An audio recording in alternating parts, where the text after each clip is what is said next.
प्रिया भटकर। आज हम आपको एक कथा का श्रवण करा रहे हैं जो सुनने मात्र से आपके जीवन में सुख संपत्ति और धन की वर्षा होगी। तो चलिए कथा को प्रारंभ करते हैं। अगर आप यह कहानी सुन रहे हैं तो पूरा सुनिए। इस कथा को आधा अधूरा छोड़कर जाने की गलती मत करिएगा, क्योंकि इस पवित्र कथा को पूरा सुनने से मनचाहा फल की प्राप्ति होगी।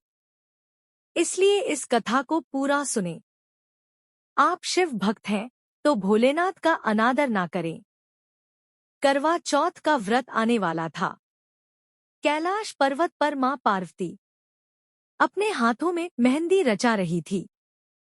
भगवान शिव उनसे बोले, क्या बाधा देवी, आज आप अपने हाथों पर मेहंदी रचाई रही हो, कोई खास आयोजन है क्या?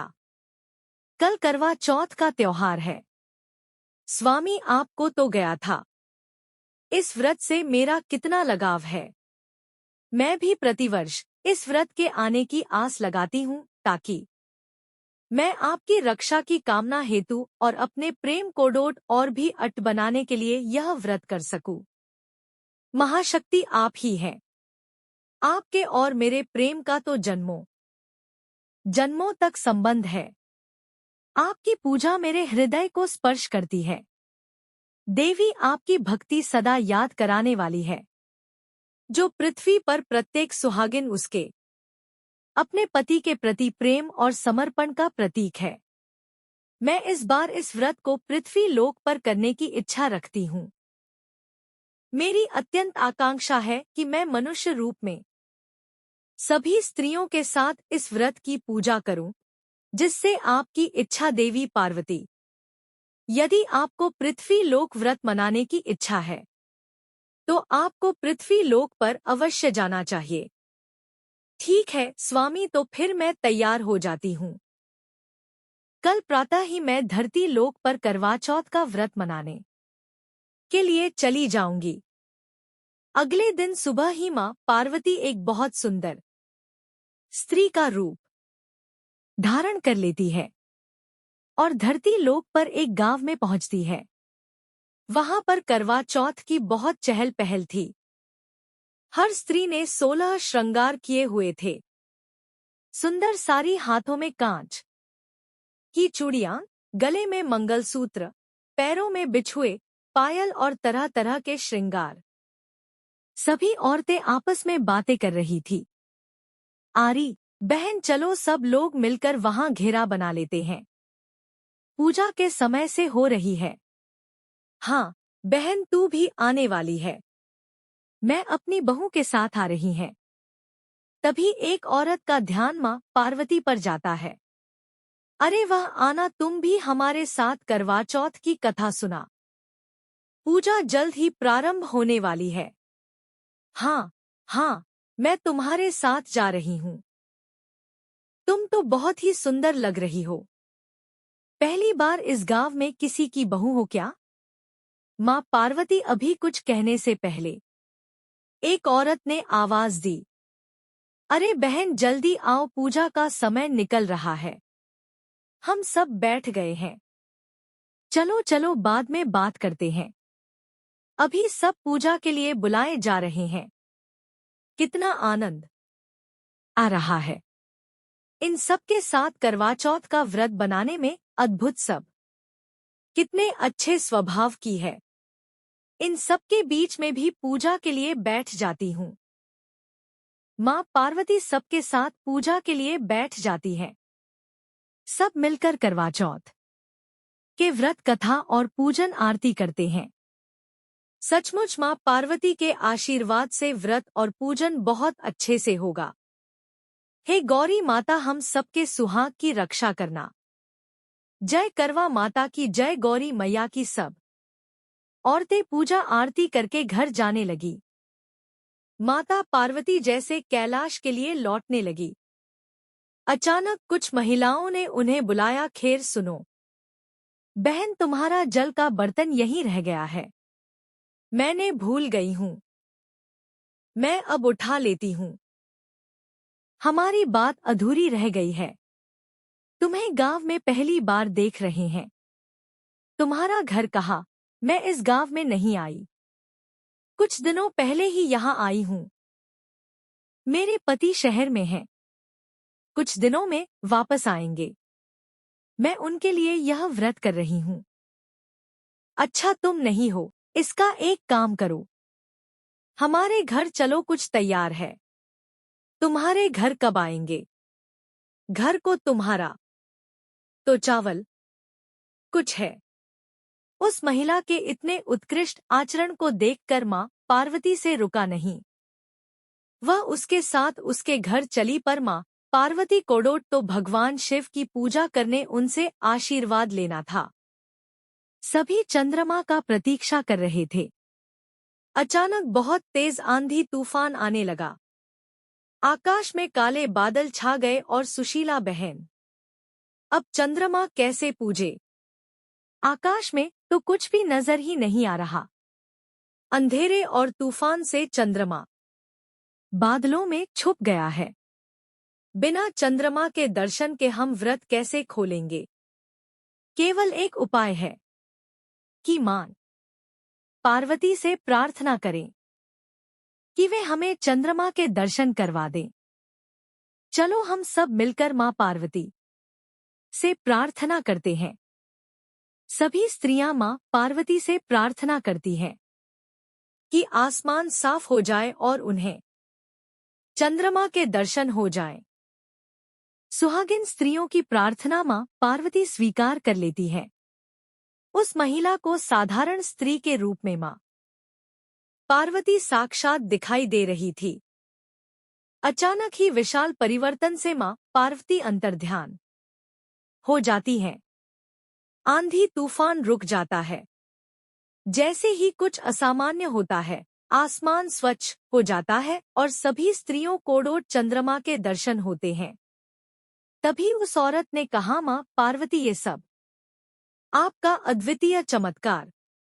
मैं जिस स्त्री से बात कर रही थी वह तो साक्षात मां पार्वती थी। इसका अर्थ है कि मेरे घर में मां पार्वती के चरण पड़े थे। हे मैया, आपने तो मेरा भाग्योदय कर दिया। आपकी जय हो।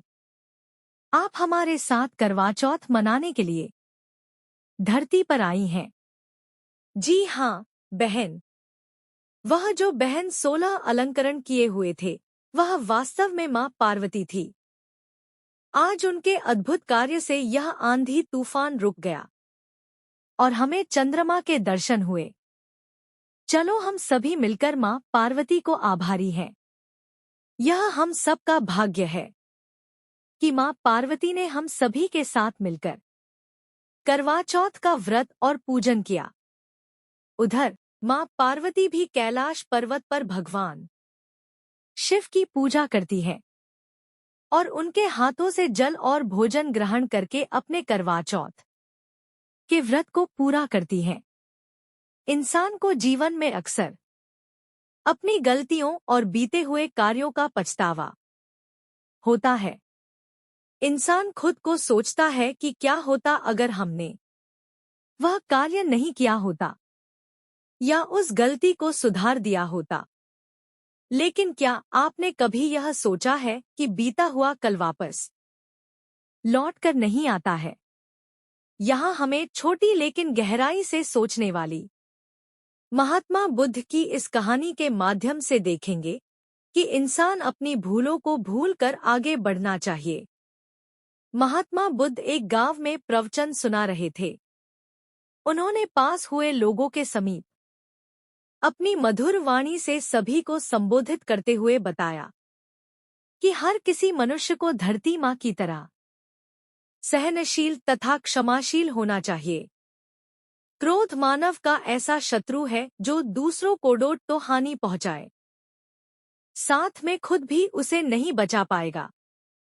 इसलिए क्रोध ईर्ष्या मानव के सबसे बड़े शत्रु हैं। सभा में सभी लोग शांति से उनकी बात को ध्यान पूर्वक सुन रहे थे। तभी वहां सभा में एक अति क्रोधी व्यक्ति भी उपस्थित था। वह पहले तो उनकी बात सुनता रहा, फिर वह अचानक महात्मा जी से क्रोधित होकर बोला। बोलते समय उसका हेडफोन का सामान लाल हो रही थी। उसने बोला कि तुम ढोंगी हो, यहाँ बैठकर लोगों को डोट बेवकूफ बना रहे हो, या जो भी तुम कुछ कह रहे हो ना, इसको सचमुच करना बहुत मुश्किल है। समझे, तुम्हारी इन बातों का कोई मतलब नहीं है। ये सब बातें कोई मायने नहीं रखती। असल जिंदगी में कहानी सुनाना बंद करो। धूर्त महात्मा, और जहां से आए हो वहीं चले जाओ। ऐसे कठोर वचन सुनकर भी महात्मा जी ने उस क्रोधी पुरुष का कोई विरोध नहीं किया और न ही उसकी बातों पर कोई भी प्रतिक्रिया दी। वह शांत रहे और अपना काम करते रहे, जिससे वह पुरुष और भी क्रोधित हो गया। उसकी समझ नहीं आई वह क्या करे। तब उस पुरुष ने महात्मा जी के मुंह पर थूककर चला गया। अगले दिन जब उस व्यक्ति का क्रोध शांत हुआ और उसे अपनी गलती का पछतावा हुआ, तब वह आत्मग्लानि में जलने लगा और फिर उसने सोचा कि उस महात्मा से मुझे माफी मांगनी चाहिए। वह महात्मा जी की खोज में उसी स्थान पर गया जहां महात्मा जी कल प्रवचन दे रहे थे। लेकिन महात्मा जी वह कहाँ मिलने वाले थे? वह तो अपने शिष्यों के साथ अन्य किसी गांव की यात्रा पर निकल पड़े। वह पुरुष सब लोगों से महात्मा जी के बारे में पूछता पूछता उस स्थान पर पहुंच गया जहां के महात्मा जी प्रवचन कर रहे थे। तब उस पुरुष कोडोट महात्मा जी के शिष्यों ने उसे उनके पास जाने से रोका, लेकिन महात्मा जी ने अपने शिष्यों को आदेश दिया कि आने दे उस पुरुष को। तब वह पुरुष महात्मा जी के चरणों पर गिर गया। उनसे बोला, मुझे क्षमा कीजिए महाराज। उसने महात्मा जी से पूछा, क्या आप भूल गए हो कि मैं वही जिसने कला का इतना अपमान किया था? मैं अपने दृष्ट कृत्य की आपसे माफी मांगता हूँ। तब महात्मा जी ने बड़े शालीनता से उस पुरुष से बोले कि कौन सी बात? तब उस पुरुष ने बड़ी हैरानी से महात्मा जी की ओर देखा। महात्मा जी बोले कि मैं तो बीती बातें वहीं छोड़ आया, क्योंकि बीता हुआ कल कभी वापस लौटकर नहीं आता। इसलिए बीती हुई बातों की वजह से आज और अपना आने वाला कल नहीं करना चाहिए। जो हो गया सो हो गया। तुम्हें अपनी भूल का एहसास हुआ, यही सबसे बड़ी बात है। तुम अपनी गलती को मान ले, सो तुम अब निर्मल हो गए हो। इसलिए कोई भी ग्लानि अपने मन में नहीं रखा। अपने आने वाले कल के बारे में विचार करो और उसे सुधारने का प्रयास करें। महात्मा जी की बात सुनकर उस पुरुष के मन का भार हल्का हो गया और उसने महात्मा जी के चरणों को पकड़कर कहा, आज से मैं अपने क्रोध का त्याग करता हूँ और धैर्यवान और क्षमाशील होने का प्रमाण आज से लेता हूँ। फिर भगवान शिव कहते हैं, इस कहानी से यह प्रेरणा मिलती है कि यदि अपने बीते हुए कल की गलती को लेकर हमें वर्तमान में उसका पछतावा न कर, उस गलती को हमें अपने भविष्य में कभी नहीं करना चाहिए, क्योंकि बीता हुआ कल कभी लौटकर वापस नहीं आता। फिर रे दिन शिष्यों के साथ नगर भ्रमण करते हुए महात्मा बुद्ध जी के प्यार की कहानी एक अद्भुत उदाहरण है, जो हमें शांत मन से काम करने की महत्वपूर्ण प्रेरणा देती है। महात्मा जी की तरफ और उनके शिष्यों की कोशिशें पानी की तलाश में एक दूसरे से अलग थलग दिखती हैं, लेकिन उत्कृष्टता सिर्फ शांत मन से काम करने में ही स्थित है। फिर भगवान शिव कहते हैं, इस कहानी के माध्यम से इंसान जान पाएंगे कि जब हम शांत होकर और धैर्य से काम करते हैं, तो हम अपने लक्ष्य को प्राप्त करने में सफल हो सकते हैं। एक बार की बात है, एक सन्यासी जी अपने शिष्यों के साथ नगर भ्रमण पर निकले हुए थे। जब वह लोग काफी दूर चलकर आ गए और गर्मी भी बहुत हो रही थी। गर्मी के कारण सन्यासी को बहुत जोर से प्यास लगने लगी। तब सन्यासी ने अपने एक शिष्य से बोले, वत्स, हमें बहुत तेज प्यास लग रही है, क्या तुम हमारे लिए पानी ला सकते हो? तभी शिष्य बोला, क्यों नहीं गुरुजी, आप वहां पैर के नीचे थोड़ा विश्राम कर ले, मैं अभी आपके लिए पानी लेकर आता हूँ। यह कहकर वह शिष्य पानी की खोज इधर उधर करने लगा, लेकिन उसे आसपास कहीं भी पानी का स्रोत नहीं दिखा। कुछ दूरी पर उसे एक पानी का स्रोत दिखा। वह जैसे ही उस जलाशय से पानी लेने के लिए गया, तभी उसने देखा कि वहां कई लोग उस जलाशय में कपड़े धो रहे थे, कुछ स्नान कर रहे थे। और फिर उसने देखा कि एक बैलगाड़ी सवार उस जलाशय को पार कर गया, जिससे कि जलाशय का पानी बहुत ही गंदा हो गया, क्योंकि उससे जलाशय की कीचड़ पानी में घुल गई और पानी मैला हो गया। तब उसने सोचा कि इतना गंदा पानी गुरुजी के लिए कैसे ले जाऊं? इससे तो अच्छा है कि मैं खाली हाथ ही चला जाऊं। फिर उसने मन में सोचा कि गुरुजी पूछेंगे तो मैं क्या बोलूंगा। तब उसने कहा कि गुरुजी पूछेंगे तो कह दूंगा कि गुरुजी यहाँ तो दूर दूर तक कहीं भी कोई पानी का स्रोत नहीं है। फिर थोड़ी देर बाद वशिष्ठ गुरुजी के समय आया और फिर सन्यासी ने उससे बड़े प्रेम से पूछा कि वत्स, ले आए पानी? तब उस शिष्य ने उत्तर में कहा कि गुरुजी मुझे क्षमा करें, मैं पानी की तलाश में बहुत दूर तक गया, लेकिन मुझे पानी कहीं भी नहीं मिला। सन्यासी बोले कि कोई बात नहीं वत्स, तुम थक गए हो, थोड़ा विश्राम कर लो, लेकिन गर्मी भी बहुत थी। फिर सन्यासी प्यास से व्याकुल होने लगे। तब उनके दूसरे शिष्य ने कहा कि गुरुजी, मैं आपके लिए पानी लेकर आता हूँ। गुरुजी ने कहा, ठीक है। शिष्य बोला कि गुरुजी, तब तक आप उस पेड़ के नीचे थोड़ा विश्राम करें। यह कहकर वह शिष्य पानी की खोज में निकल पड़ा। काफी देर पानी की खोज के बाद उसे वही जलाशय दिखा जहां पहला शिष्य पानी की खोज में गया था। तब उसने भी वही सब देखा जो कि पहले शिष्य ने देखा था कि लोग वहां कपड़े धो रहे थे, नहा रहे थे, जिससे कि पानी काफी मैला हो गया था। फिर वह शिष्य कुछ सोचकर कुछ देर वहीं बैठा रहा और फिर वह पानी एक पात्र में लेकर जी के समीप आकर बोला कि यह लीजिए गुरुजी पानी। तब गुरुजी ने पानी दिया और फिर दूसरे शिष्य से पूछा कि बच्चा, तुम तो कह रहे थे कि तुम्हें दूर दूर तक कहीं भी पानी नहीं दिखाई दिया, फिर यह मेरे लिए कहाँ से पानी ले आया? तब शिष्य ने उत्तर में कहा कि गुरुजी, मुझे जलाशय मिला था, लेकिन वहां का पानी बहुत ही गंदा था। वह गंदा पानी मैं अकेले कैसे लाता? तब उन्होंने अपने दूसरे शिष्य से पूछा कि वत्स, तुम पानी कहाँ से लाए हो? उत्तर में शिष्य ने कहा कि गुरुजी, मैं उसी जलाशय से पानी लाया हूँ। तब सन्यासी बोले कि यह पानी तो गंदा नहीं है, अगर तुम उसी जलाशय से पानी लाए हो।